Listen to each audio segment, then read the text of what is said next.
Okay, I'm going to reveal for you today the real reason that stress makes it so hard to slim down, tone up, lose fat, whatever you want to call it. Now, I'm sure you've heard before that stress does things like, oh well, from other people, maybe stress increases cortisol levels, so it has effect on your hormones and increases water retention and all these types of things. And these things are all really, really true, but they're not actually the real reason that stress makes it so hard to get into better shape. And the problem with this is we're humans, we're always trying to sound smart, or we're trying to look for the big magic answer. And when we're doing this, we're completely missing the really obvious thing, the big hairy elephant that's in the room screaming at us, but we're not even paying attention to it. And that elephant is this. This is the real reason. When we are stressed out, we do really stupid shit. It is literally that simple, and I could end the video now, but I'm going to explain why. So when we're stressed out, we use really unproductive coping mechanisms, and we rely on our least helpful instincts. So there's probably two main things that are going to happen when we're stressed. So number one, we try and cope as best we can, which that usually leads to us doing really stupid things. And I'm going to come back to that one now in a moment. But then we have this other thing that happens. When we're stressed out, we do not want to do the things that need to be done in order to get the result that we want. So if you have someone that wants to get in better shape, it's summertime, I want to be back size 10 again, and okay, to do that, I need to eat better, I need to eat more protein, eat more vegetables, I need to drink more water, I need to exercise, I need to sleep better, I need to do all these things, I need to change some of my habits. We need to do all these things. What does that all involve? That involves change. And what's change? Change is really goddamn uncomfortable, okay? And when we are stressed out, when we feel really stressed, anxious, upset, worried, whatever it might be, that's the last thing we want to do. The last thing we want to do when we feel like that is get even more uncomfortable. We want to revert back to stuff that we're used to doing, to stuff that feels familiar, comfortable, safe. And this makes it so hard for us to do the things that are required in order to get the result that we want. And then if you add in the fact that a lot of people are really terrible at coping with stress and feel stressed out all the time and overwhelmed all the time and anxious all the time and worried all the time, you can see how it's so hard to do the necessary things. But then on the other side of it, we've got this. Like I said it before, we try and cope as best we can when we're stressed out. And this is part of your brain's, I think it's called like your brain's rescue mission. So one of your brain's main priorities is to protect your mood and to make you feel good at all times. And when it's trying to do this, it's like a really misguided friend that has your best intentions at heart, but it kind of points you in the wrong direction. So we've learned over the years with different things, habits and things that have happened over the years, that certain things make us feel good. And it's part habitual, but it's part also chemical with the release of certain hormones and dopamine and stuff. So we turn to things like food and drink, for example, and they make us feel good in the moment.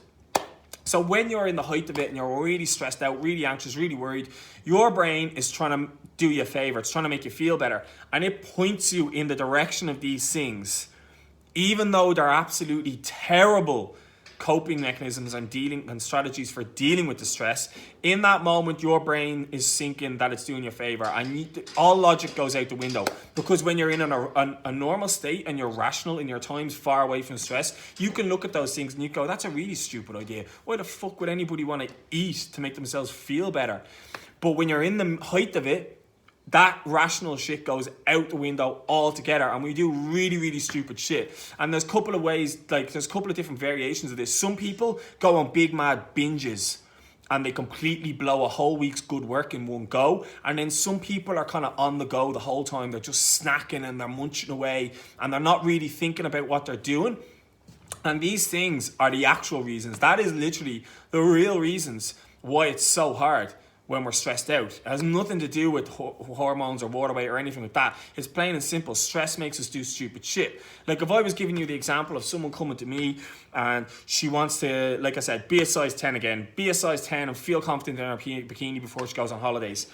And that's her primary goal and it's her main focus, and she's so clued in on that. But then she's having an absolute fucking nightmare of a day. Her husband's being a prick, her boss is being an asshole, the kids are being an absolute nightmare. She's in the height of it. Everything that could go wrong is going wrong. She's had it up to here.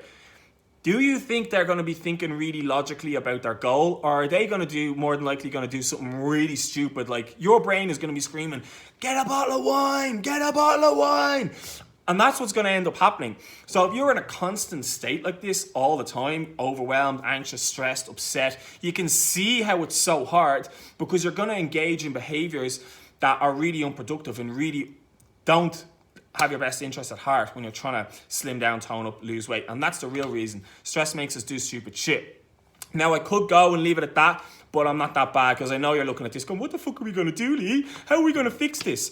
Now, this is where someone will come along and say, well, you need to reduce your exposure to stress. That's a load of bollocks. That's not going to work. We can't get away from it. What we need to do is manage it better. And the best way to manage it better is actually to change your opinion of stress, to change your perception of it. I really recommend you go check out a book by a woman called Kelly McGonigal, and it's called The Upside of Stress. And it's about changing the way you think about stress. And she actually, if you put her name into YouTube, Kelly McGonigal stress, you'll get her videos on it, and it's really, really good, really insightful. So like I said, it's about changing the way we think about stress. If you change how you think about it, you become much better at handling it, because stress is actually good for us. It makes us stronger, it makes us more resilient, it makes us better at coping, but only if that's what we think. But that does take time, and it takes a bit of effort to learn to change your thinking like that, especially if you're not a good coper at the moment. So what we're going to do is we're going to give you one other plan that you can do, and it's called if-then planning. So essentially what we're going to do is we're going to preempt the stress. What normally happens is we just let the stress happen, and then we do the stupid shit in the moment. So we're going to think about, okay, well, where am I most likely to get stressed? And we're going to look at all these examples of these areas. Okay, so this is where I'm most likely to get stressed. Then we're going to have a list of behaviors that actually do help when you're stressed out, i.e. things like talk to someone, get a hug, get a massage, have sex, I don't know, have a bath, listen to some music, go for a walk, have sex. Yeah, I said sex twice. It's on my mind, what can I say? But these are actual things that do help with dealing with the stress. And we're going to try and do them instead. And then you're going to go, right, if I get stressed in this situation, then I'm going to do this useful behavior instead of the stupid shit that I normally do.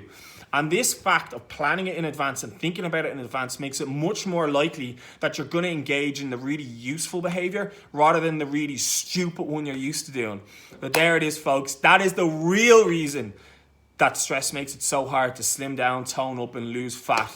I told you it was a little bit controversial, but now you know why, and now you know exactly what to do. So go off and do it. And look, I hope you enjoyed this. I hope you found it useful.